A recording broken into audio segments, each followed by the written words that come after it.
My brother hired a private detective to prove I was the biggest failure in our family, and he successfully discovered my multi-million-dollar secret.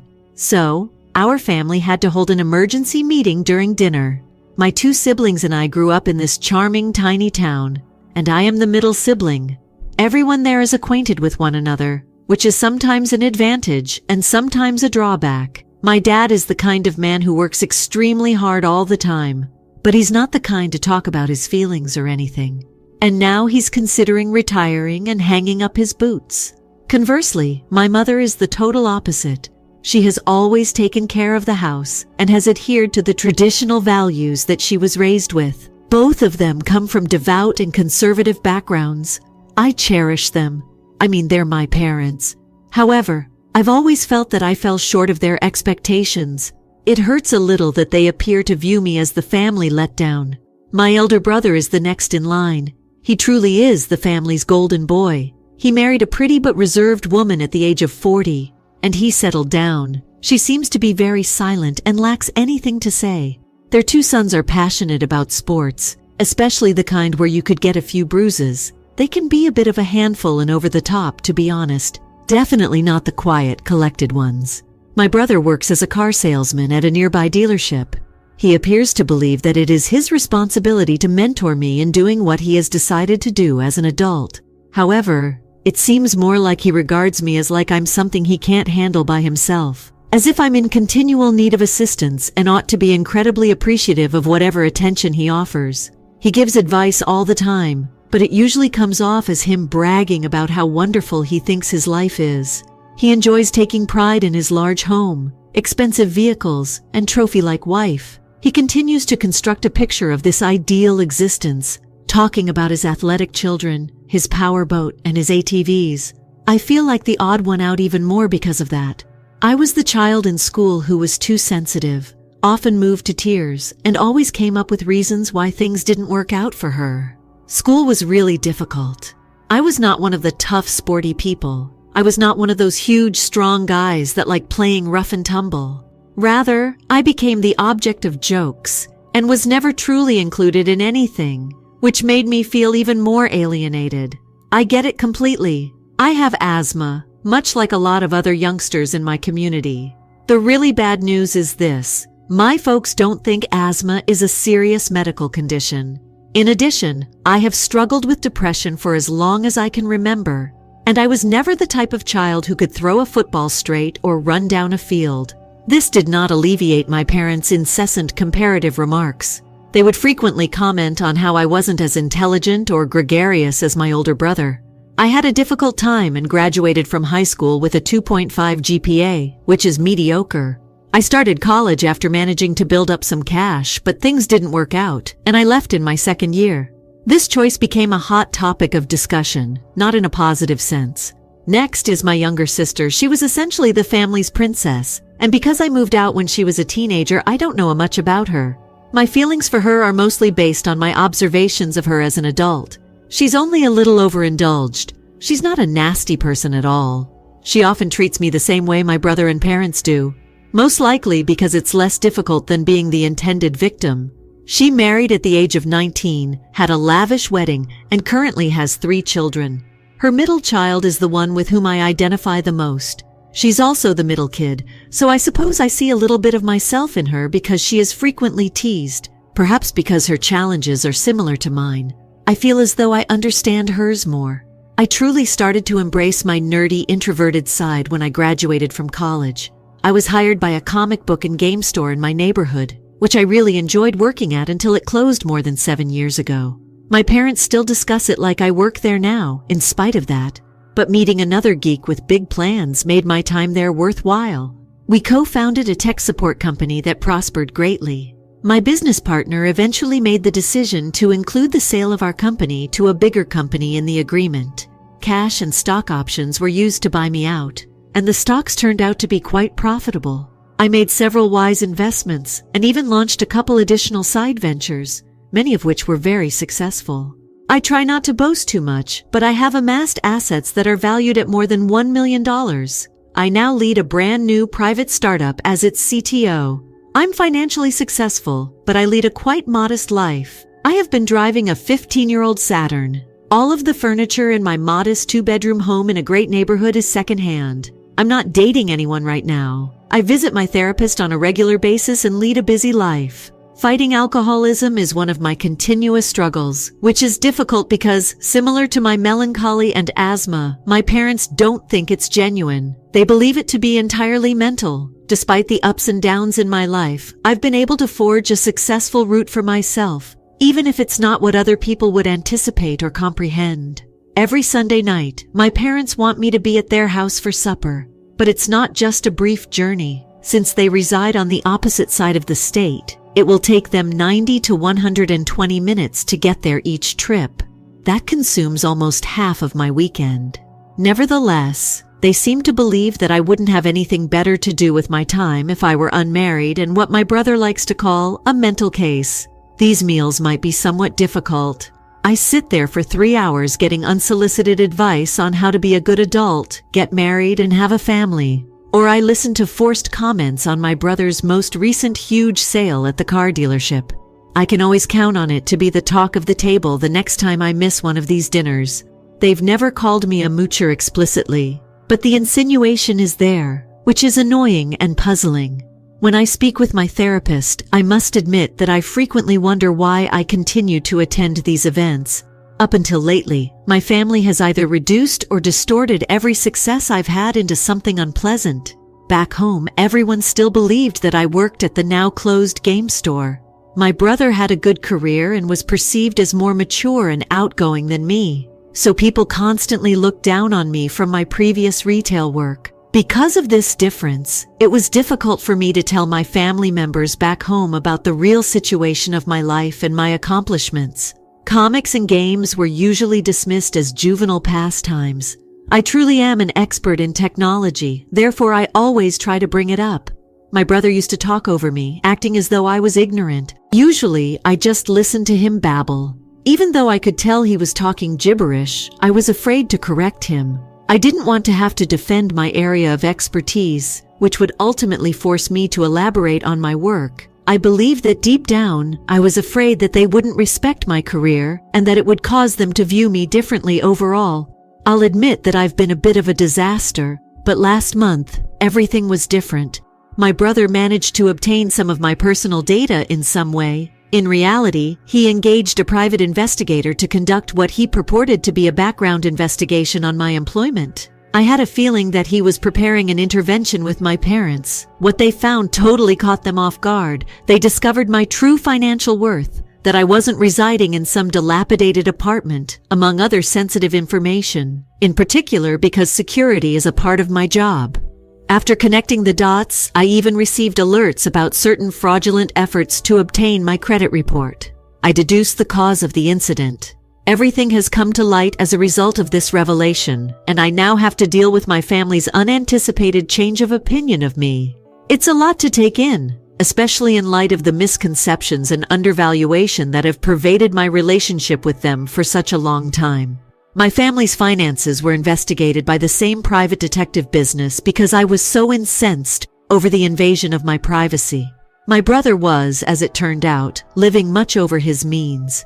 Investigation results included calls for domestic disturbances, a file with Child Protective Services, and multiple prior arrests for DWI and public intoxication. He was juggling 3 mortgage loans on his home and was having trouble making his scheduled IRS back payments, even though there were no active charges at the moment. His credit was a complete mess. My parents, on the other hand, had simple lives and had very little possessions other than what I already knew. Sensible and realistic about money, I didn't even bother to see how my sister was doing. I was prepared to face them and possibly cause a rift when I showed up at the next family meal. But the mood I entered was very different from what I had envisioned. My parents started to treat me like the golden kid, with an odd kind of veneration. My brother was clearly bothered by this change. Dinner was halfway done when he lost his cool. He began bragging about recent sales commissions and a purported promotion in an effort to retake some ground. I only thank him for these accomplishments while gently bringing up his debt, IRS issues, and stretched credit status. In other words, I celebrate his successes while drawing attention to the truth of his financial catastrophe. It was all really strangely depressing. My parents' abrupt shift in conduct toward me felt forced and fake, which made the already difficult family dynamic much more uncomfortable. When I showed him a copy of the report, he initially disputed everything, but I pointed him that it was him who had unintentionally recommended the agency by employing it to look into me. There was a moment, I have to admit, when that felt good. My parents were obviously in on it too, as they responded with dramatic astonishment and reprimanded him. My social security number was required in order for him to obtain the report. The entire scene was quite unnerving. Neither the revelation nor the argument that followed were enjoyable. My contempt for my family was solidified as it brought to light their cowardice and greed. They began putting each other under the bus throughout the course of the following hour, accusing each other, and I made an effort to keep silent.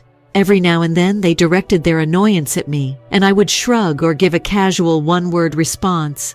My brother's wife, my sister's husband, and the 5 children watched in disbelief as a family fell apart like never before. Our get-togethers are usually unremarkable and predictable. My mom would strike up a discussion. My dad would grumble in response. My sister would provide updates whenever she could, and my brother and his wife would brag about their lives. There had never been a breakdown like this at our family feasts. The family dinner was turbulent, to put it mildly, with the customary subtly pointed jabs about how I should look up to my brother and be a real man, leaving everyone at the table in stunned silence as they struggled with the sudden exposure of deep-seated issues that had long been simmering beneath the surface of our familial relations. My brother, Dad, and I got into a boisterous argument over the conversation. They dug up every scrap of old family turmoil from 3 decades ago and argued over who was to blame for everything. It was similar to witnessing the events unfold in real time, completely free for anybody. In those moments, every bad thought I had about my family seemed to be confirmed. You would think that I would feel some sort of victory for justice, but in all honesty, I felt awful. I came to the realization that I might not have handled things well. I knew they were bad people, but frankly, what was I hoping to achieve by making my brother's transgressions public? I had not intended for his kids to know about his history, but now they did.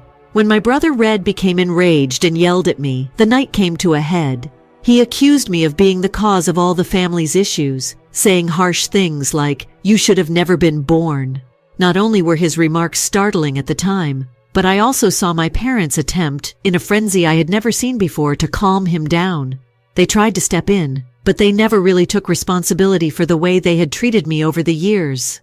I felt both vindication and intense sadness at the same time, because it was a clear and painful reminder of the serious problems in our family dynamics. I got up and said I was done with these dinners, and that I wouldn't be returning when I could take it no more. At that point, my parents made another accusation against me. They said that I was refusing to assist a niece or nephew who was ill, implying that I had the ability to heal them, but chose to ignore them. I was unaware of this. No one has ever contacted me for assistance or informed me of any such problem. I didn't question it, but I have a sneaking suspicion that they were making it up as they went along. Rather, I reminded them, I believed you thought so. I continued to work at a comic book shop. I'd emphasized several times that the place had closed down in 2011, but they never seemed to realize how disgusting and disgraceful the way they had altered our family history was. Feeling overwhelmed and irritated, I simply left and took a car home. I'm left feeling conflicted right now. I feel betrayed that they are aware of my wealth, and I know that this will put pressure on me to repay them, particularly because I've witnessed them treat my brother in the same way. However, I do recognize and value the fact that my parents met my fundamental necessities as a child: food, drink, and shelter. I'll have to tread cautiously through this complicated maze of thankfulness, resentment, and newly established limits, especially since they now have expectations based on my financial success. I'll probably need some time to process this dynamic shift, maybe with the assistance of my therapist. It's obvious that going forward, establishing strict boundaries will be essential. To be honest, I wasn't my family's favorite child. That's why growing up was difficult, even if my parents never physically abused me. When my brother mistreated me, they did little to stop him. When he used to hit, kick, and say incredibly nasty things to me, my parents would just act like nothing was wrong and ignore it. They don't even think that verbal abuse is acceptable. What I'm trying to say is that while verbal abuse is awful in and of itself, it hurt a lot after spending so much time battling this. There's a limit to what I can handle at this time. Even though I know they are my family, I feel as like I must permanently distance myself from them. I wish them nothing but the best. I simply believe that moving on and starting a new chapter on my own will benefit me more than staying around them. I wonder what would happen if I find a particular someone, like a girlfriend, and we decide to be married and start a family in the future. Then, how will I address matters with my family? I'm attempting to understand it because it has the potential to become quite complex. If I'm not actually talking to my old family anymore, how do I introduce my new family to them? I have a lot of questions about that. Before you read the update, let me offer a comment. Proceed, not in contact. They only wanted you around to make themselves feel better, which is why they only wanted you around in the first place. Now they just want you around so they can take part of your money. Your family does not represent who you are. I mean, they're all bad. You're not a failure. In fact, you seem like a really nice guy who was treated unfairly in your familial situation. Turn off their phone and go on with your life. I believe you performed a fantastic job. Cut back on your family's contact as much as you'd like. You are aware that all they want is your money. Therefore, you are free to interact with them only on your own terms. To help you transition into a life without them holding you back, keep in contact with your therapist. Avoid making touch. Indeed, if you're able to move to a different city and pack your belongings in order to start again. A lot of people are at odds with their families when it comes to dating. You're not alone in having to make such severe decisions. It can be awkward to explain this to a prospective partner, particularly if they have close family ties. When the moment is appropriate, you will start a new family. There are a few things I believe you should do in the interim. Place a security freeze on your credit accounts if you haven't already. You might want to think about alerting them if your brother obtained this information about you using resources from the vehicle dealership. If they found out they were involved in fraud, I doubt they would be happy about it. Get a lawyer as well. Even though you're young, tragedies do happen, and your parents are currently the default next of kin and will receive everything. Go to someone else if you would rather view your assets, even if you don't care about it. Put it in writing as quickly as you can. Lastly, locate a reputable counselor. In the upcoming months, you might go through some grief. It will be beneficial to discuss it with a specialist.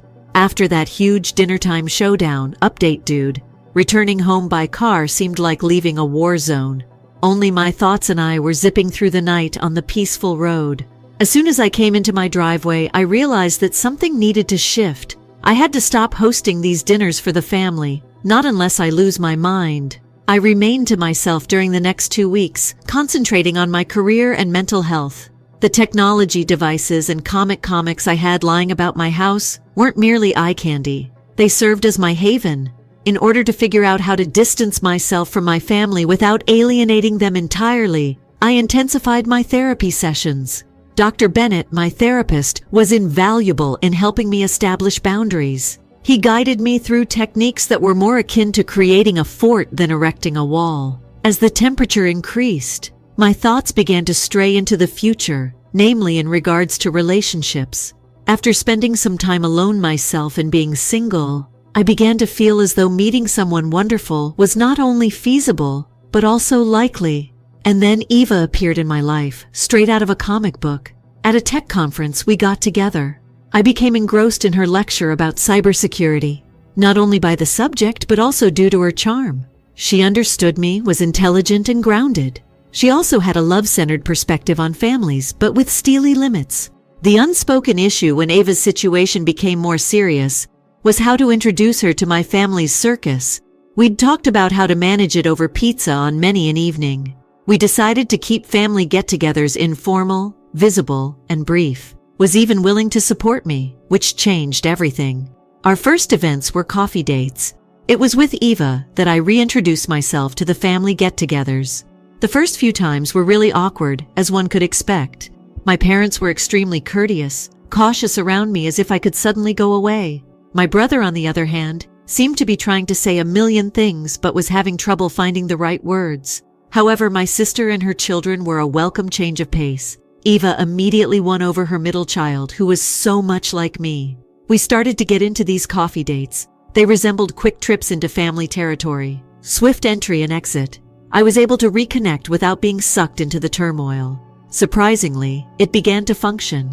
My family adapted to this new arrangement gradually. Maybe recognizing that this was the only option to maintain me in their lives, they started to respect my boundaries.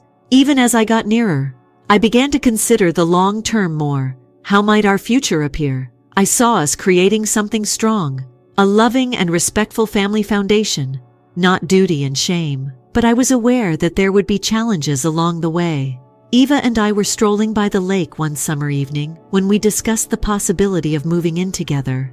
I became aware of how far I had gone from feeling abandoned by my family to being able to stand on my own with a true understanding of myself. It seemed to be day and night.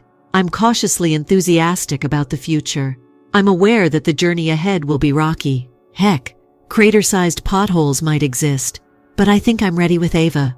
It was more than simply self-preservation that drove me to set those boundaries with my family. It was about creating space for new friendships and a happy future for me. Regarding the Sunday dinners, they remain scheduled, but now they are at my convenience. I go occasionally and sometimes I don't. When I do, I take Ava with me and we tackle whatever comes up together. Although it's far improved, it's still not flawless. It's about striking that balance, maintaining harmony without becoming overwhelmed by it. Second tale. Hello to all of you. Please be gentle with me. I'm still learning how to share anything online. There's a lot going on in my life right now, so I want to share everything with you. First, let's talk about the principal players. I'm over there. Daisy, my soon-to-be ex-wife, Mario, our son, and Peach, our daughter. We are currently experiencing a difficult separation that is rapidly developing into an extremely harsh divorce. This is the tale then. Daisy and I are leaving together, primarily because she came to terms with her bisexuality early this year. She told me outright that she wanted our marriage to be open. That thought didn't sit well with me at all. When I discovered Daisy had slept with my coworker, who also happens to be one of my best friends, the issue became even more confusing. You can imagine how awkward and painful that was. I'm a police officer. It seemed like a betrayal from both the workplace and the home. We were unable to be together after that, so I took some time off to clear my thoughts. Daisy made a great effort to keep us together at first. Things took a terrible turn when it became apparent that I was adamant about not expanding our marriage, despite her pleas and arguments to the contrary. Daisy's perspective entirely shifted. Things became pretty bad when she started acting spitefully. The last thing I wanted was for her to start treating our children like pawns in this whole situation. Daisy began telling Peach that I no longer loved them, which was why she had to leave our house, that I loathed them and was severing our family. Hearing that was devastating, especially in light of how perplexed and depressed Peach must be feeling. Daisy currently resides at her mother's house, where our children often pay her visits. Daisy and her new companion attempt to make everything look like a huge, exciting vacation throughout these trips. They lavished Peach and Mario with toys and candy, presumably in an attempt to play the cool parents and turn them against me. In addition to the emotional turmoil, Daisy is disagreeing with me on every single sensible matter. We are at odds about everything: how much money one of us should be making to support the other, and who should inherit what possessions. What was the most difficult part? How are we going to divide up our time between Mario and Peach? Every agreement we attempt to establish is met with resistance from her, and it seems as though she is only making things more difficult for herself. Daisy, my soon-to-be ex-wife, has been adding to the complexity lately. It's unfair that she has been telling our children things that paint me as the villain. Peach and Mario, for instance, have been inquiring as to whether or not I dislike Daisy's new companion. For whatever reason, it appears that AP loves them more than I do. Let's call them AP. Their minds are seriously disturbed by this kind of conversation. I was working on something major at work a few weeks ago. I was attempting to get promoted from police officer to homicide detective, which takes a lot more overtime. Daisy and I therefore decided that the children would stay with her during this hectic period. And on the weekends, when it was time for them to head to Daisy's, I would drop by. As I gave Mario the bag, I packed a large one for him. "Are you taking us away because you hate us?" he said, tears welling up in his eyes as he gazed at me. "Like your mother says?" It was a heartbreaking time. I gave him a big hug and told him it wasn't true. I really did love him. I went to see them last weekend, and even though I tried, it was still weird. It was quite difficult. They didn't say much to me. It stung a lot that it felt like they didn't even want to see me. I couldn't have another chance to speak with them until today. They both looked so dejected as I scooped them up. I was able to speak with them, and it was evident that Peach in particular is struggling. Daisy seems to be making it difficult for her to express her love for me, even if she still does. I'm attempting to determine the best course of action to do in order to minimize the harm to the children because it's a challenging scenario. When things in a family get twisted like way, it can be difficult. She is struggling a lot because she feels like she can't love me. I can no longer stand by and watch while my princess suffers. I'm starting to doubt this divorce because it's actively hurting them. Should I pursue the divorce further? Is there a way to go forward while protecting my children?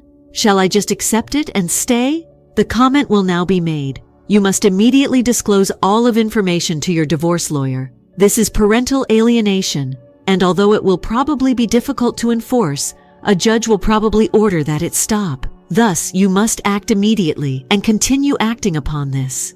Daisy is an extremely evil individual. Make sure to record everything and get a divorce from her. It won't get any better.